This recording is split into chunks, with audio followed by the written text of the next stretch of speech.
Welcome to another episode of the Michael Yardney podcast, where we help investors gain clarity amongst all the confusing mixed messages so that they can develop the financial freedom from property they're looking for. It's the beginning of a new year, so I'd like to take a step back to reflect on the roller coaster that was 2024 in our housing markets and gear up for what promises to be an equally fascinating 2025.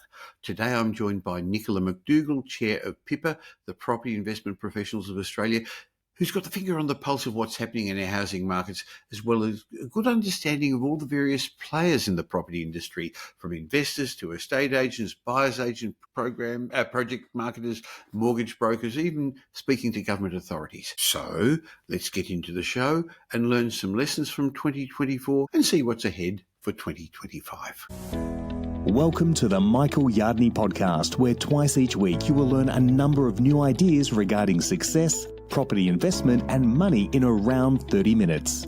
Our show is brought to you by Metropole, who specialise in helping you grow, protect and pass on your wealth through strategic property and wealth advice. Now here's your host, Michael Yardney, Australia's authority in wealth creation through property, who has been voted one of Australia's top 50 most influential thought leaders.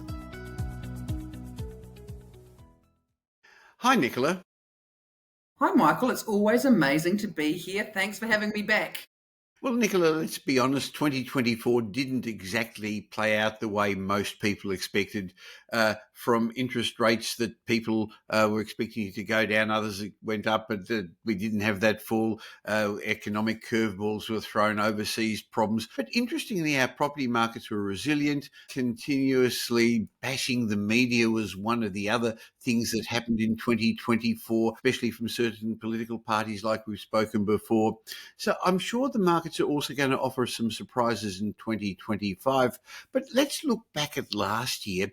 What were some of the major trends you observed in the Australian property markets in 2024, Nick?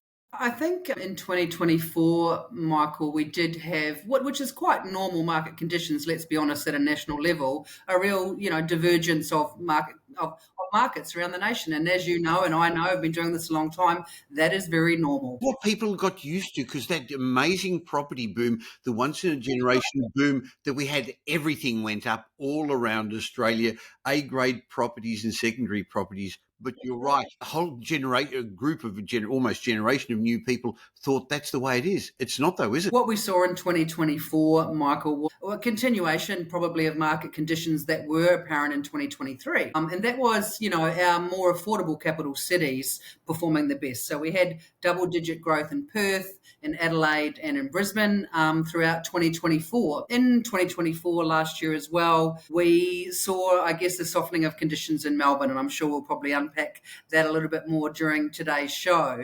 But Melbourne was already struggling a little bit in 2023, and it continued to struggle in 2024 for many reasons. At the tail end of 2024, according to CoreLogic, we did actually start to see some moderation in the price growth around the nation. Data just came out at the end of 2024 from CoreLogic explaining that, perhaps I think it had been 22 months of continual price growth at a national level around the country. At that point, they indicated that perhaps that was coming to an end. So, last year we saw very, very healthy, strong conditions in those smaller capital cities, but Melbourne prices, softer. And as the year went on last year, Sydney prices started to moderate somewhat too.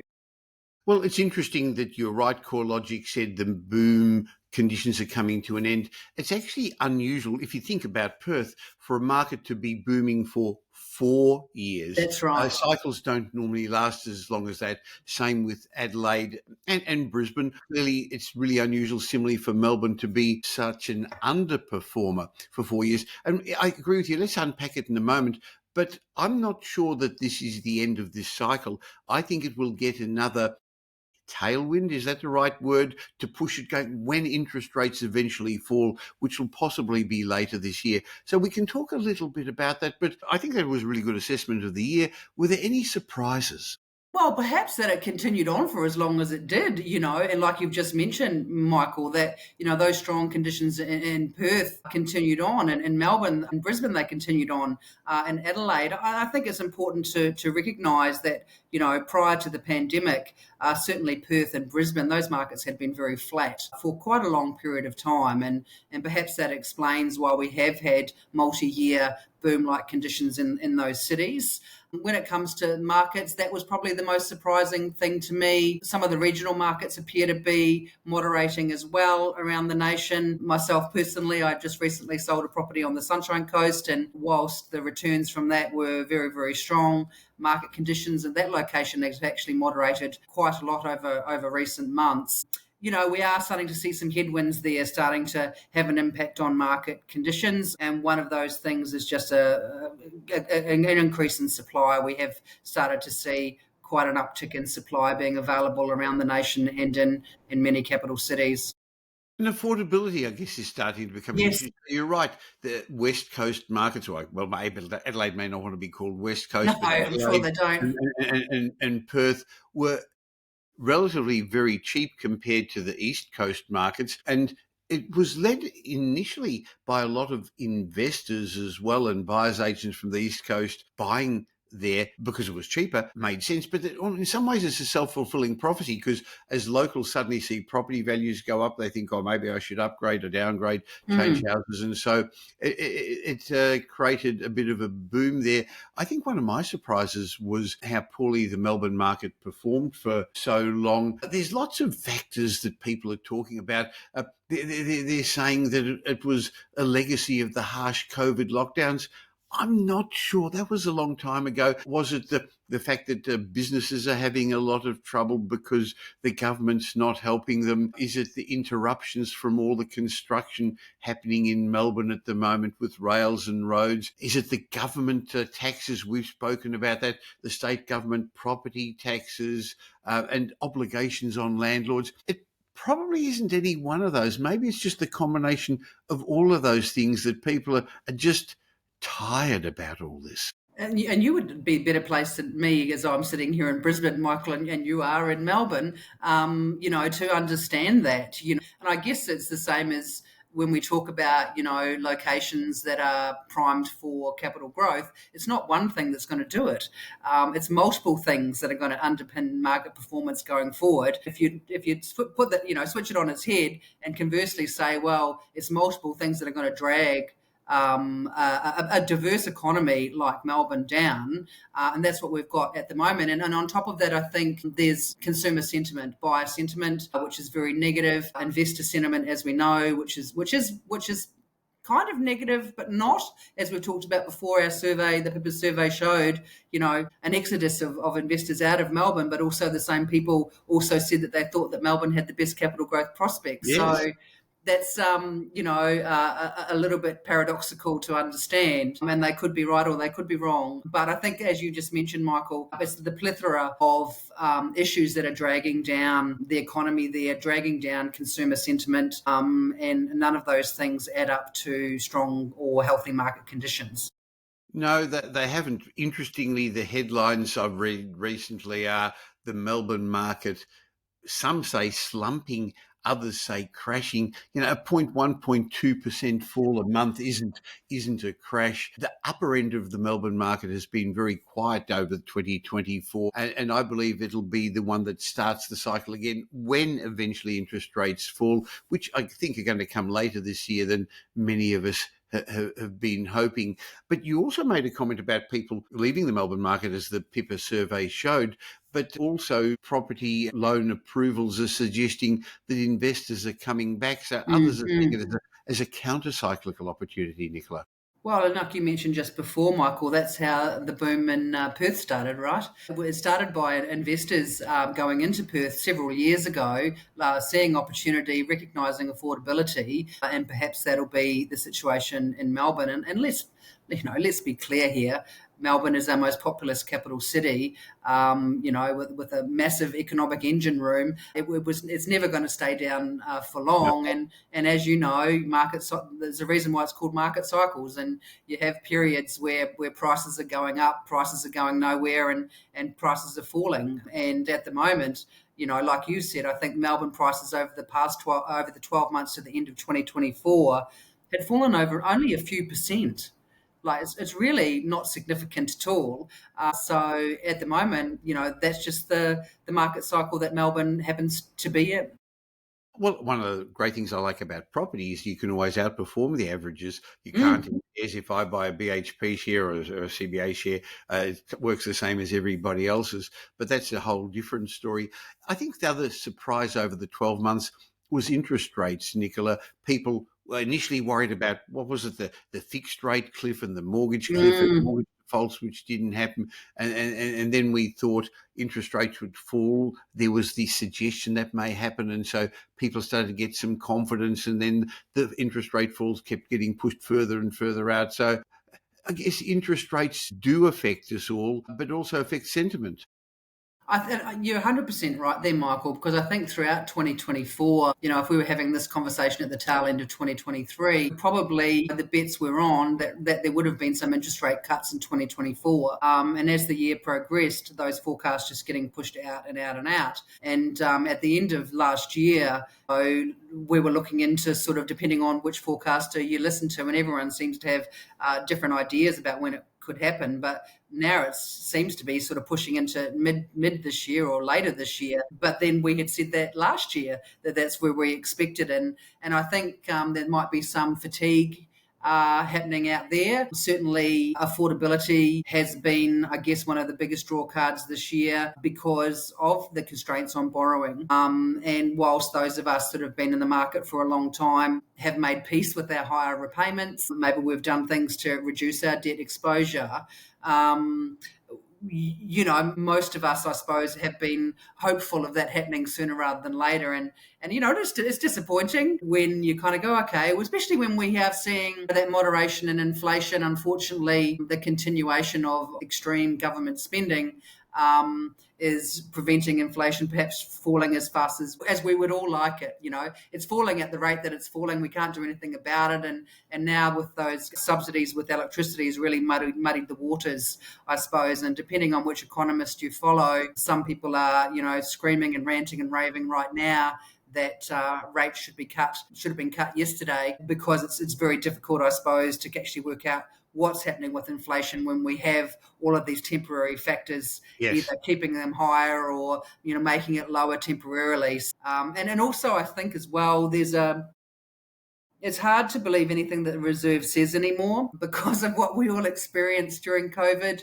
According to their narrative a couple of years ago, 2024 should have been the end of a period of record low interest rates. And it certainly They wasn't. said interest rates were not going up till 2024. Yes, so it's very difficult to, I think we've spoken about before, Michael, as property owners, as property investors, we want stability. We want to have a period of policy stability or whatever it might mean to ensure that we can keep looking to the horizon with our property ownership, with our portfolio. And it's very difficult to do that when we have so many moving parts.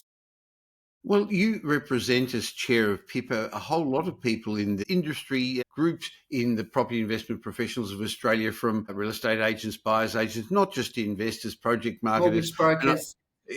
So what are some of the big challenges you found your members have experienced in 2024?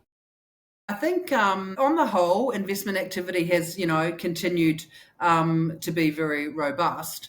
Those people that choose to, and they're very smart, choose to work with PIPA members or choose to work with anybody where they're actually paying a fee for expert advice, they recognise the opportunities that are out there in, property investment. So certainly I haven't heard from our members that that there hasn't been enough inquiry, or there hasn't, been enough new clients or anything like that. At the moment, there certainly is a number of property investors out there who perhaps are ready to go again after buying maybe pre-COVID or at the beginning of COVID, and being able to reuse that equity that they have secured over the last few years. But, I think borrowing capacity continues to be, if we were looking for a major issue, that continues to be the major issue out there. People just can't borrow the amount that they used to be able to, and we still have that 3 percentage point servicing buffer from APRA out there. I was actually looking at started on some research yesterday, went down a bit of a ATO data hole of my own making, and it was really interesting. And I know you and I have spoken about this, but you can see from 2015 onwards that reduction in the normal increase in investors in Australia. Every year we sort of had a regular increase in the number of people that had an interest in rental properties in this country. And then once those APRA changes came in end of 2014, beginning of 2015, you start to see that, long-term average increase really fall off the cliff. And it's never recovered. It's actually got worse.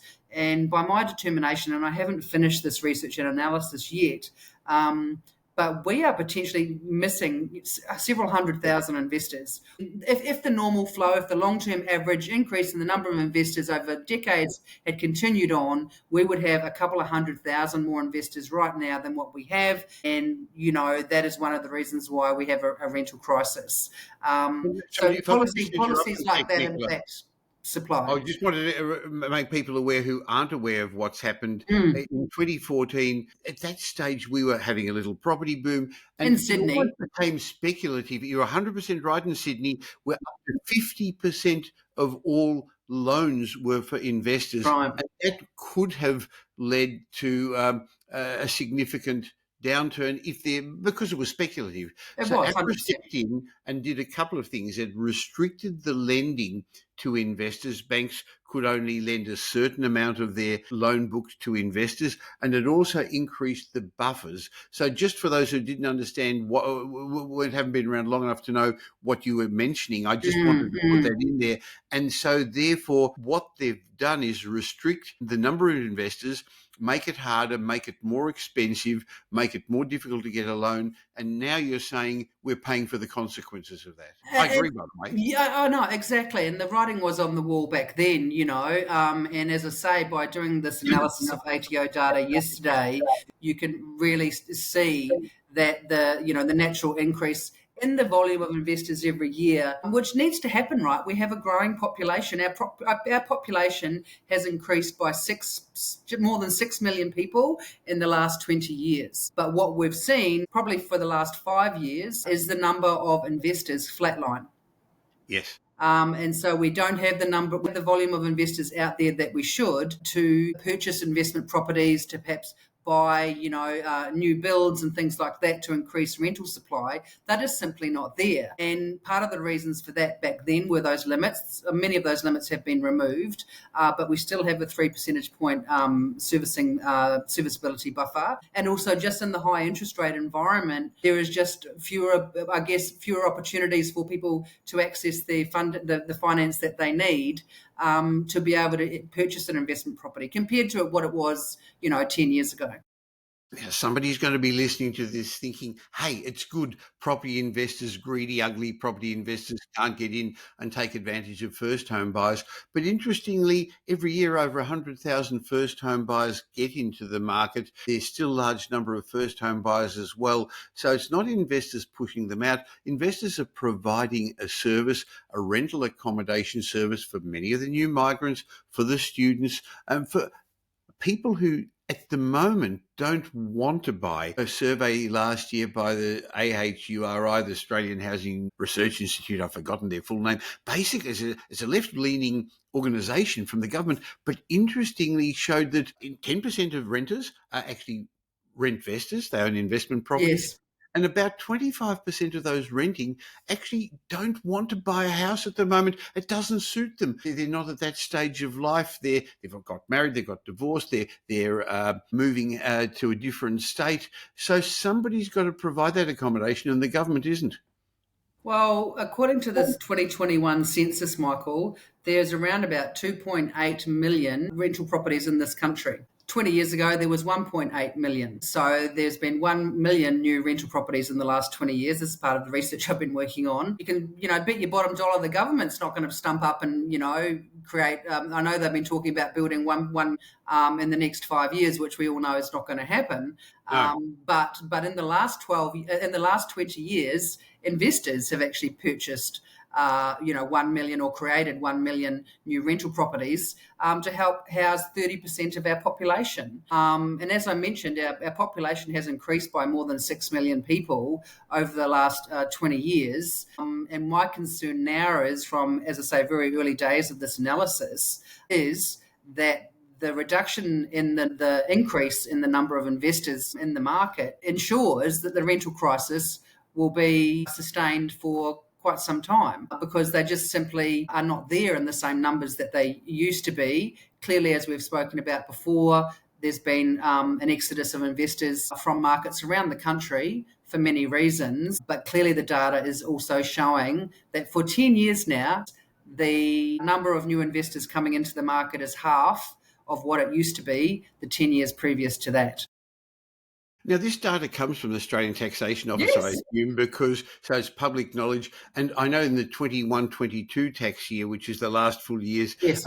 it actually showed that 67% of property investors had a taxable income of under $100,000. So they're not rich property moguls. As we know, it's suggested that the majority of them, 92%, don't own more than two properties. But they pay their fair share of taxes. In that particular tax year, 21-22, they paid $6 billion in stamp duty, $14 billion in land tax, $20 billion in capital gains tax, $4.5 billion in council rates. The property investors, and you and I know that because it comes out of our pockets, pay for insurance and for a whole lot of other things as well. And interestingly, one other statistic I saw from those figures was 24% of property investors are under 40 years of age. So they're not rich baby boomers necessarily. They're people, to be honest, they're providing a service, they're running a small business to secure their financial future, but they're providing a service nobody else in Australia is prepared to, other than, at the end of last year, that build to rent legislation got through, and the government's going to give subsidies to overseas companies, to institutions, to corporations to provide long-term accommodation, using your money and my money to subsidise them, Nicola. I know, and that really, really annoys me. We with my PIPA hat on, as I have on today, but we advocate for the property investment profession in many ways, and are involved in producing submissions for draft legislation and things like that. Whether they listen to anything we have in the submissions is another story. But then we see these policies come out like this, where they're happy to provide incentives to the big end of town, but they are not interested in the slightest about doing anything like that for investors. The only state government who's actually done anything is WA, who have actually offered a subsidy for investors who may have had a property in short-term rental accommodation, and if they transfer it back into long-term rental accommodation, then they will actually, have a subsidy provided by the WA government for that. The WA government, in my opinion, has been the most supportive of property investors for many years, because even with the rental reforms, and we've had a raft of them all around, every state government, like honestly, if I was thinking before the show, my God, I hope I don't have to rattle off all of those, because there's literally hundreds of them in every state and territory almost that have been instigated over the last couple of years. And much of it clearly is in response to the rental crisis. But as is often the case, and for me, who's been doing this for a long time, by the time this legislation actually becomes law, the rental market generally, the market conditions have kind of sorted themselves out.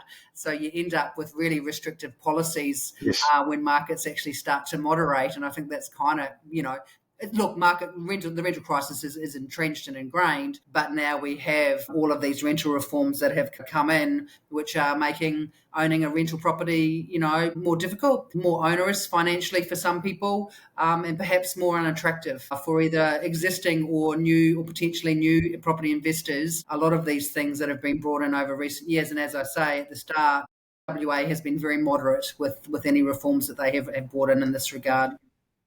Interestingly, I learned last year that while we've got all these minimum standards for you and me as property investors, and that's good, we don't want to have slum landlords, they don't apply to social housing or public housing where the government Of doesn't course they have to don't. do the same thing for their tenants. That's not fair. No, it's not. It's not. I mean, what's good for the goose isn't good for the gander, I suppose, in that respect. And that was certainly some of the reforms that, perhaps are being seen negatively by the market. Those minimum housing standards, like we've said, we don't want no, sophisticated investor has a property that is not in great condition or good condition. But I think many people will be caught out by the requirements for minimum housing standards. Perhaps they might not have the cash flow Yes. to make those improvements. In some state and territories in 2024, we saw a banning of so-called no grounds evictions, which is even in the term is problematic because there's always grounds, and actually it's not an eviction at all. It's just the end of a contract. The contract has come to an end.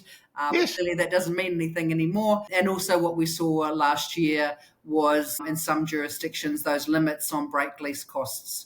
The limiting of how many weeks rent someone might need to pay. And the argument to that is, okay, well, it's strong market conditions, and be that as it may, even if a tenant's leaving a property, it's very rare that you would actually have another tenant in there within two to 4 weeks anyway.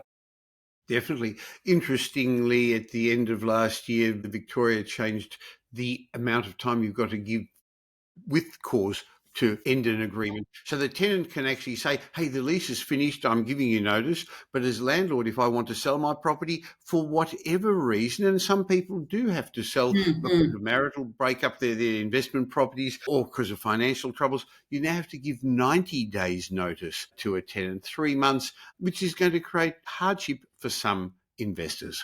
So 90 days before the end of the tenancy, or? No, you've got to give, well, you can give it before the end of the tenancy. You've got to give 90 rather than the old 60 days notice Right. to end the tenancy. So yes, you can do it in the last 3 months of the tenancy, but sometimes you're on a periodic tenancy and you actually, landlords, gee, I just can't hold on anymore. They have to sell up, having to give 3 months notice. Especially as if they are having some financial troubles, it can create even more issues. Anyway, as you say, it's not a fair playing field at the moment. No, equilibrium certainly has shifted, and in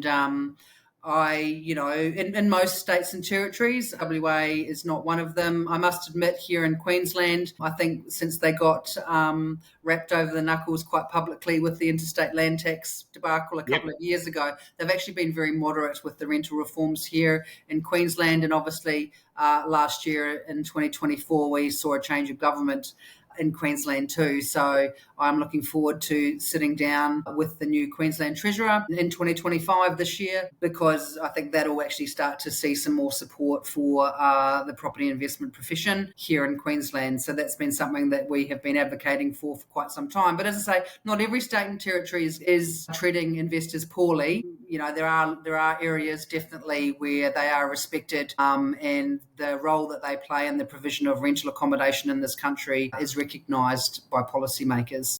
Fantastic. Well, looking forward to this new year, 2025. Do you have any predictions for the Australian property market? I think this year, look, we're probably likely to see a continuation of last year. I just don't, like we talked at the outset of the show, Michael, I just don't see, here in Brisbane, over in Perth, Adelaide may be moderating, but there might be some moderation in the growth that have occurred in those locations, but I can't see it disappearing. There has been an increase in listings in most capital cities, over recent months. I mean, over the past 12 months nationally, listings are actually up 10%. Some areas listings are up quite significantly compared to last year. So as we know, if that's not matched with demand from buyers, we probably are starting to see some moderation in those market conditions. Well, that doesn't concern me that much because some will be investors selling up, but in fact, 70% of people selling are buyers. So most sellers are buyers and buyers are sellers. Yes, that's They're right. going to upgrade or downgrade. And I think some are now actually saying it's time to move on just because of the stage of their life, or they were waiting for interest rates to fall and it hasn't happened. So a lot of people putting their properties on the market are owner-occupiers moving to the next level. But I think I agree with you that 2025 will still continue with rising values at the end of this year. We're going to have higher values in many places because the underlying fundamentals haven't changed. Supply and demand, big picture with more Australians, not enough properties, that's not going to change at all. Are there any particular risks or concerns you've got about this coming year? Geez, that's a good question. Other than an election Yeah, coming up, no, Nicola. well, we do have a federal election. We do have a federal election. Thanks for giving me that pointer. By May this year, look, I feel in 2024 there was a brief moment where negative gearing became a hot political potato again.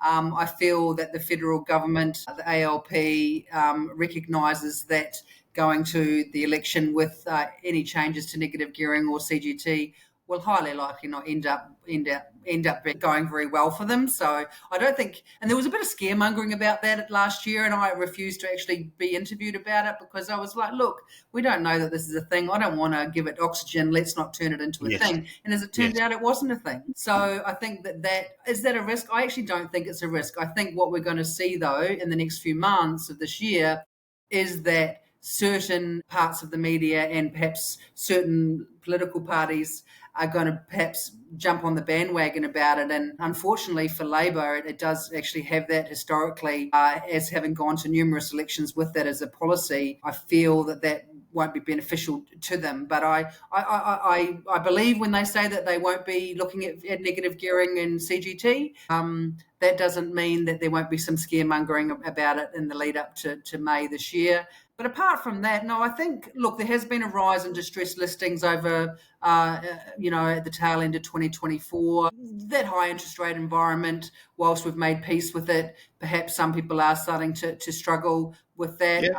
I can only hope that inflation starts to moderate even more and that perhaps those interest rates are reduced sooner than what we've been led to believe by the RBA. That would be good. So if you could sum up 2024 in one sentence, Nicola, how would you describe it from a property perspective?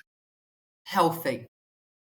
Yes. If you look at all the predictions made at the beginning of the year, recession, property crash, unemployment high, none of that happened. The No, market's it very rarely does. Let's be honest.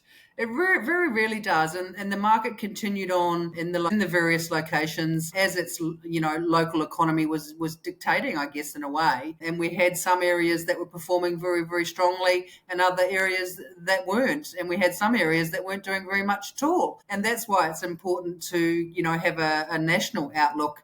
When I say national outlook, a borderless outlook, I suppose, is the term I should be using when you are considering property investment, because we have hundreds of different locations around the nation that may be worthy of buying an investment property. Of course, it's vital that you always work with a qualified property investment professional who's actually licensed in those, in the state and territories in which they are purchasing property, because, the day's long gone, Michael, where, someone would buy an investment property in the same suburb that they had their home. The really smart, savvy operators are looking borderlessly and working with experts so that they can cherry pick the best locations around the nation. And we can see it. These are the people that were buying in Perth 5 years ago. These are the people that were buying in Brisbane 5 years ago. These are the people that were buying in Adelaide 5 years ago, because I certainly know many of our members were doing that, and I'm sure your team were too, Michael. Well, Nicola, I think what you said was a really important point. Go to somebody who's got experience. I was one of the very early ones who did the QTIA and got the qualified qualifications. But a lot of people who are touting to be buyers agents don't have the experience, haven't done the PIPA course, but more than that, they're not licensed in the state they're buying. If you're licensed in New South Wales, doesn't mean you can buy in Adelaide or Perth. In fact, many of them actually get the local estate agent to do a FaceTime call and show the property. I'm sure you've heard those stories as well. But there's a lot of really good professionals that are members of the Property Investment Professionals Association of Australia. Nicola, thank you as chair of PIPA for representing the industry to the media, but most importantly to the government authorities, even if they don't listen Sometimes they do. all the time. Thank you for your representation.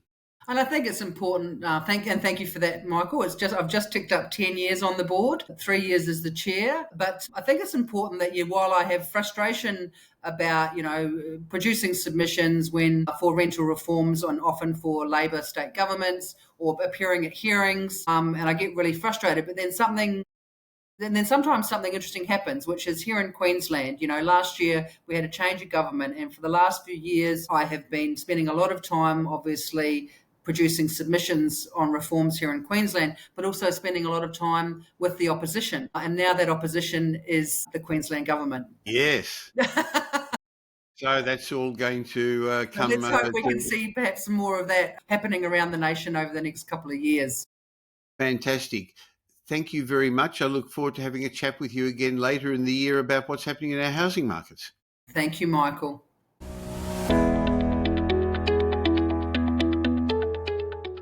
I share my mindset message with you.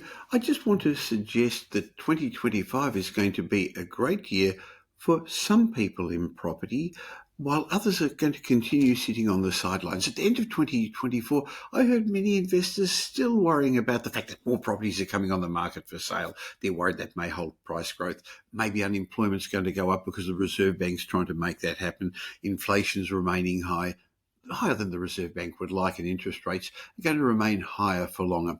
And so these potential investors and home buyers were sitting on the sidelines waiting for signs to improvement to make their move in the property market. On the other hand, strategic investors were taking a long-term view, and boy, have they benefited in the last 12 months, because they're not worried about where interest rates are going to be or the economy is going to be in 6 months' time. They're making their plans based on where the housing market will be in 5 years' time or 10 years' time. They're seeing the fact that there's more properties for sale as a sign reflecting that sellers are now back into the market, because sellers also tend to be buyers. And that just means that there's growing confidence that interest rates have peaked and the market's going to move on. So if you want to understand what's going to happen in 2025 and why we believe that the next stage of the cycle is going to start again when interest rates fall and when APRA loosens its buffers, and if you want to get in before the crowd, have a chat with the wealth strategists at Metropole. Go to metropole.com.au. I'll leave a link in the show notes, and have an obligation-free wealth discovery chat to explore our options.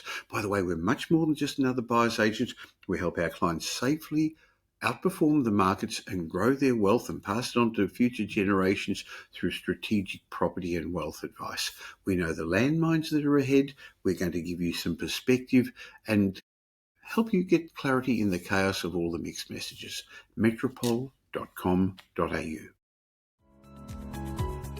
Now here's Michael's mindset message. Remember, a change in your thinking will lead to a change in your life.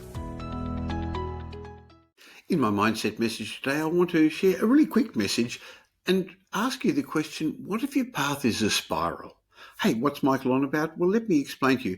There are moments on your journey where you feel stuck. You feel in a rut, like you're spinning your wheels going in circles. Your lack of perceived progress sows seeds of self-doubt. I know anxiety and tension can build. So you push harder, you spin your wheels faster in the hope that you're going to break out. But inevitably in these moments, I'm reminded of the law of reverse effort, a phrase that I think was coined by Aldous Huxley. He said, the harder we try with conscious will to do something, the less we succeed. Hey, have you noticed that as well? Another quote I love is, we're not going in circles, we're going upwards. The path is a spiral. We've already climbed many steps. So if you're challenged at the moment, if you're stuck, if you feel you're going around in circles, just think about that. Maybe the circles are an upward spiral that is slowly going to get you to the top. Look how far you've come. So instead of pushing pause to create space, I'm suggesting zoom out and consider this. Is your path a spiral? What if you're not really going around in circles, but you're going upwards more slowly? What if things are exactly as what they're meant to be? This year is going to bring its share of challenges. You just keep going. You haven't come this far just to come this far.